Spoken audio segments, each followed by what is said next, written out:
வணக்கம் நண்பர்களே! இன்னைக்கு உங்களுக்காக ஒரு நல்ல கதையோட தான் வந்திருக்கேன். இந்த கதை கண்டிப்பாக இன்ட்ரெஸ்டிங்கா இருக்கும். சரி வாங்க இந்த கதையோட டைட்டில் என்னன்னு கேட்டா, என் முதலாளியோடைய மகனுக்கும் எனக்கும் தினமும் அவர் அறையில மீட்டிங்குன்ற பேர்ல வச்சு என்ன கதற கதற என்ன பண்ணாரு? எனக்கு புடிச்ச மாரி அவர் என்ன பண்ணாரு? நான் அவர்கிட்ட எப்படி பண்ணணும் என்னன்னு பொறுமையா விளக்கமா சொன்னேன். அதன் மாதிரியான அதை பற்றிய ஒரு கதை தான். ஸோ இந்த வீடியோ கண்டிப்பாக இன்ட்ரெஸ்டிங்கா இருக்கும். ஸோ சேனல சப்ஸ்கிரைப் பண்ணாதவங்க சப்ஸ்கிரைப் பண்ணிட்டு வாங்க. நம்ம வீடியோ லாஸ்ட் வரைக்கும் ஸ்கிப் பண்ணாம பாருங்க. சரி வாங்க வீடியோக்குள்ள போலாம். பேரு தான் தயா. எனக்கு 26 வயசு ஆகுது. நாங்க ஒரு இண்டஸ்ட்ரியல் கம்பெனி வச்சிருக்கோம். எங்க கம்பெனியில பெருசா பெண்கள்லாம் அது வேலை பார்க்க மாட்டாங்க. ஒரு 5 பெண்கள் மட்டும் தான் வேலை பார்க்குறாங்க. அதுல ஒரு பொண்ணு பேரு தான் ஸ்வேதா. எனக்கு அந்த பொண்ண பார்த்தோனே பிடிக்கும். ஆனா என்ன பிரச்சனைன்னா, எனக்கு வயசு 26. அவங்களுக்கு 29. க்கு அவங்கள புடிச்சிருக்கு. ஆனா அவங்க கிட்ட போய் புடிச்சிருக்குன்னு சொல்ல முடியாது. ஏன்னு கேட்டா, அவங்களுக்கு கல்யாணமே ஆயிடுச்சு. ஆனா அவங்கள பார்த்தா கல்யாணம் ஆன மாரியே இருக்காது. ரொம்ப இளமையா இருப்பாங்க. அவங்க என்கிட்ட கொஞ்சம் நல்லா நடந்துப்பாங்க. அதாவது பணிவாவும், அன்பாவும் நடந்துப்பாங்க. ஏன்னு கேட்டா, நாங்க ஒரு பெரிய இண்டஸ்ட்ரியல் கம்பெனி. எங்ககிட்ட எனக்கு கீழ 1000 ஒர்க்கர்ஸ் வேலை பார்க்குறாங்க. அப்ப நீங்களே யோசிச்சு பாருங்க, நான் எவ்வளோ பெரிய ஒரு பொசிஷன்ல இருக்கேன்னு. ஆனா யாருக்கூடயும் இல்லாத அந்த ஒரு பார்வையும், அந்த ஒரு அன்பும் அவங்கள எனக்கு கிடைச்சாங்க. அதாவது எனக்கு அவங்கள ரொம்ப புடிச்சிருந்தது. இது மாரி யாருக்கும் எனக்கு புடிச்சதில்ல. எனக்கு அவங்கள புடிச்சு ஆனா நான் அவங்கள அன்னைக்கு தான் நெனச்சேன். இவங்கள நம்மளால கல்யாணம் பண்ண முடியாது. ஆனா நம்ம இவங்கள முழுமையா அடைஞ்சாகணும் அப்டின்ட்டு. ஆனா அது எனக்கு தப்புன்னு தெரிஞ்சது. தப்பா இருந்தாலும் வேற வழி இல்ல. என்னால சுத்தமா முடியல. எனக்கு இந்த மாரி வேற யார் மேலயும் ஒரு ஃபீலிங் வந்ததில்ல. சரி, நான் அப்ப யோசிச்சேன். இவங்கள என்னதான் பண்ணலாம் அப்டின்ட்டு. இவங்க ஒரு நார்மலான கம்ப்யூட்டர் வேலையில தான் இருந்தாங்க. நான் இவங்கள ஒரு ப்ரமோஷன் குடுத்து, ஒரு நல்ல லெவலுக்கு எடுத்து வர வச்சுட்டேன். அதாவது டீமுக்கே லீட்ரு லெவலுக்கு நான் அவங்கள போஸ்டிங் குடுத்தேன். இதுல எல்லாருக்கும் ஒரு சந்தேகம் என் மேல வந்தது. என்னன்னா, இவங்க அப்பாலாம் இந்த மாரி பண்ணதில்ல. இவங்க அப்பா கம்பெனிய விட்டு போனதுக்கப்புறம், இவன் தான் கம்பெனிய பார்த்துக்கிறான். இவனும் கொஞ்சம் பொறுப்பா தான் நடந்துப்பான். ஆனா, இவன் ஏன் இந்த பொண்ணுக்கு மட்டும் பர்ட்டிகுலரா நல்லா போஸ்டிங், ஹை பே எல்லாம் தரான்? ஏன்னா, இந்த பொண்ணு வெள்ளையாவும், அழகாவும் இருக்கு அப்படின்ற மாரியான குழப்பங்கள் எல்லாருக்கும் ஏற்பட்டுச்சு. அவங்களுக்கும் எனக்கும் ஏதாவது தொடர்பு இருக்குமோன்னு. ஆனா, நான் அதிகம் சந்தேகம் வராத அளவுக்கு எல்லார்கிட்டயும் பேசி, அவங்களையும் நான் பொதுவா 4 பேர் முன்னாடி திட்டுற மாரி திட்டுவேன். ஆனா, அவங்க கொஞ்சம் நம்ம சீரியஸா எடுத்துக்கிட்டு அழுவ ஆரம்பிச்சுருவாங்க. நான் சொல்லுவேன், "நீங்க அழாதீங்க ஸ்வேதா. இதில என்ன இருக்கு? நான் உங்கள சும்மா விளையாட்டுத்தனமா வெளியில எல்லாரும் முன்னாடி திட்டணுன்னு தான் திட்டினேன். இல்ல உங்க மேல எல்லாரும் பொறாமையில இருக்காங்க. நீங்க அழகா இருக்கீங்க." அப்படின்ற மாரிலாம் சொல்லுவேன். அப்போ அவங்க கேட்பாங்க, "ஏன் என்ன அழகா இருக்கேன்னுலாம் சொல்றீங்க? என் அழகுக்காக இந்த போஸ்டிங் குடுத்தீங்களா? என் திறமைக்காக குடுத்தீங்களான்னு?" கேட்பாங்க. நான் சொல்லுவேன், "இல்ல உங்க அழகுக்காக தான் குடுத்தேன். எனக்கு உங்கள ரொம்ப பிடிக்குன்ற மாரி அன்னைக்கு நான் பேச ஆரம்பிச்சேன்." அவங்க கேட்டாங்க, "சார் என்ன சார் நீங்க இப்படி பேசுறீங்க? நீங்க எங்க கம்பெனியோட முதலாளியோட பையன். இந்த கம்பெனிய நீங்க தான் பார்த்துக்கிறீங்க. நீங்க என்ன லெவல்? நான் என்ன லெவல்? எனக்கு கல்யாணம் ஆயிடுச்சு. ஆனா எனக்கு குழந்தை கிடையாது. ஆனாலும் எனக்கு கல்யாணம் ஆயிடுச்சு சார். இன்னும் நீங்க என்ன புடிச்சிருக்குன்றீங்க. இது ஒரு மாதிரி இருக்கு சார். என்ன சார் இது தப்பா இருக்கு." அப்படின்ற மாரி சொன்னாங்க. நான் சொன்னேன், "யார் மேல வேணா யாருக்கு வேணா அன்பு வரலாம். கல்யாணம் ஆனா என்ன? கல்யாணம் ஆவாட்டி என்ன? சரி நான் வேணா உங்கள கிட்ட கொஞ்சம் பேசணும்." அப்படின்ற மாரி சொன்னேன். அவங்க, "என்ன சார் பேச வேண்டியது இருக்கு?" அப்படின்னு சொன்னாங்க. சரி ஒண்ணும் பேச வேண்டியதில்ல. இன்னைக்கு உங்களுக்கு மீட்டிங் இருக்கு. இந்த ரூமுக்கு வாங்கன்ற மாரி சொன்னேன். அந்த ரூம்ல யாருமே இல்லாதத அவங்க புரிஞ்சுக்கிட்டாங்க. நான் கூப்பிட்டு அவங்கள பொறுமையா எக்ஸ்பிளைன் பண்ண ஆரம்பிச்சேன். எனக்கு உங்கள இத்தன நாளா நான் பார்த்துட்டுருக்கேன். எனக்கு உங்கள புடிக்குது. ஆனா, எனக்கு உங்கள எப்படி அப்ரோச் பண்றதுன்னு தெரியல.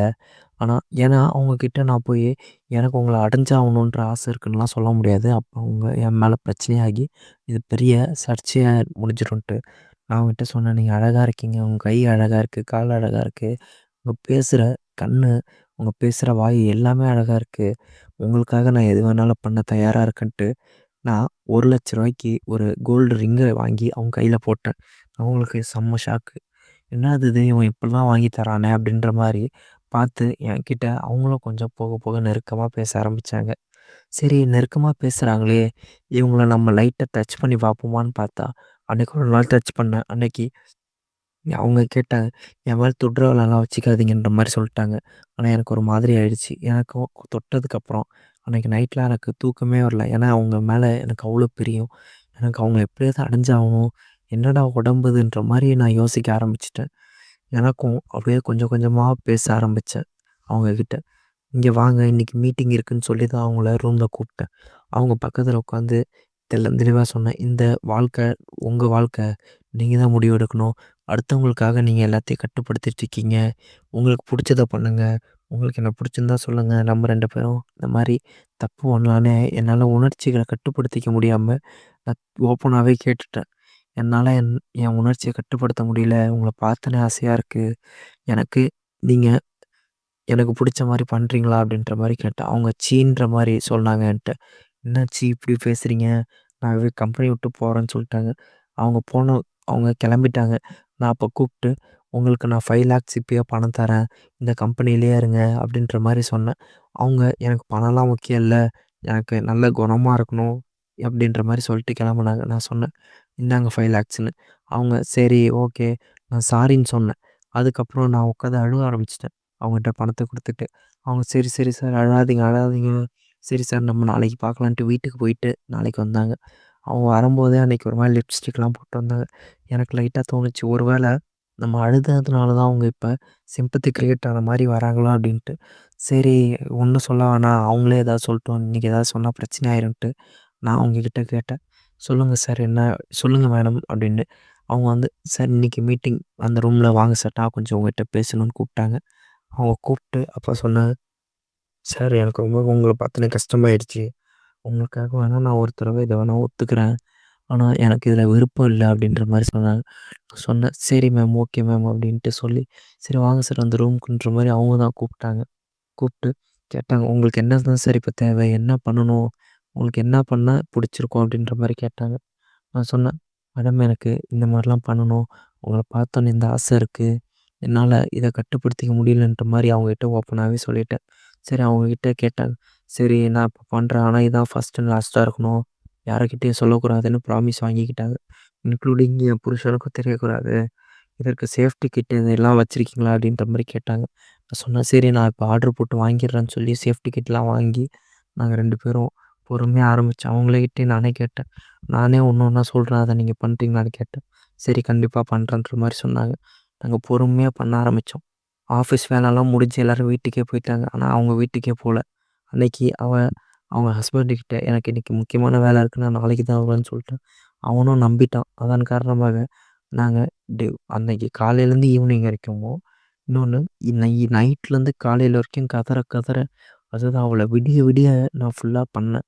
சரி, பண்ணி முடிச்சதுக்கப்புறம் அவளே வந்து கேட்டா, "இந்த மாரி நான் ஒரு ஆள பார்த்ததே இல்ல. எனக்கு உங்கள ரொம்ப புடிச்சிருக்கு. நம்ம டெய்லி பண்ணலாமான்னு?" அவளே கேட்டா. சொன்னேன், "டெய்லிலாம் வேணாம். எனக்கும் உடம்பு போயிரும், உனக்கும் உடம்பு போயிரும். நம்ம வேணா வாரத்துல 4 நாள் பண்ணலாமான்ற" மாரி கேட்டா. அவ சொன்னா, "இல்ல, எனக்கு 5 நாளாவது பண்ணி தான் ஆகணுன்ற" மாரி அவ சொன்னா. எனக்கு என் புருஷன் சரியில்ல. எனக்கு நீங்க தான் சார் நல்லா இருக்கீங்கன்ற மாரி பேச ஆரம்பிச்சுட்டா. என்ன நானே கேட்டேன், "எப்படி இருந்த நீ இப்படி மாறிட்ட? இது நீ அன்னைக்கே ஓகே சொல்லியிருந்தீன்னா, இன்னும் ஒரு 10 நாள் முன்னாடியே நம்ம பண்ண ஆரம்பிச்சிருக்கலாம். நீயும் சுகமா இருந்திருப்ப, நானும் சுகமா இருந்திருப்பேன். சரி, பரவால்ல, போனது போட்டும். சரி, இனிமேல் ரெகுலரா பண்ணலாமான்னு" கேட்டேன். "சரி, ரெகுலரா பண்ணலாம்" அப்படின்ற மாரி சொன்னா. அவளுக்கு நல்ல போஸ்டிங் குடுத்தேன். அவளுக்கு நல்ல சம்பளம் குடுத்தேன். யாருக்கும் டவுட் வராத மாரி நானும் வேலைய கரெக்ட்டா செய்ய ஆரம்பிச்சேன். அவ்வளோதான் ஃப்ரெண்ட்ஸ், இந்த வீடியோ அவ்வளோதான். இந்த வீடியோ புடிச்சிருந்தா லைக் பண்ணுங்க. சேனல சப்ஸ்கிரைப் பண்ணாதவங்க சப்ஸ்கிரைப் பண்ணுங்க. இன்னும் இந்த மாரி இன்ட்ரஸ்டிங்கான வீடியோ வேணும்னா, நம்ம பேஜ ரெகுலரா ஃபாலோ பண்ணுங்க.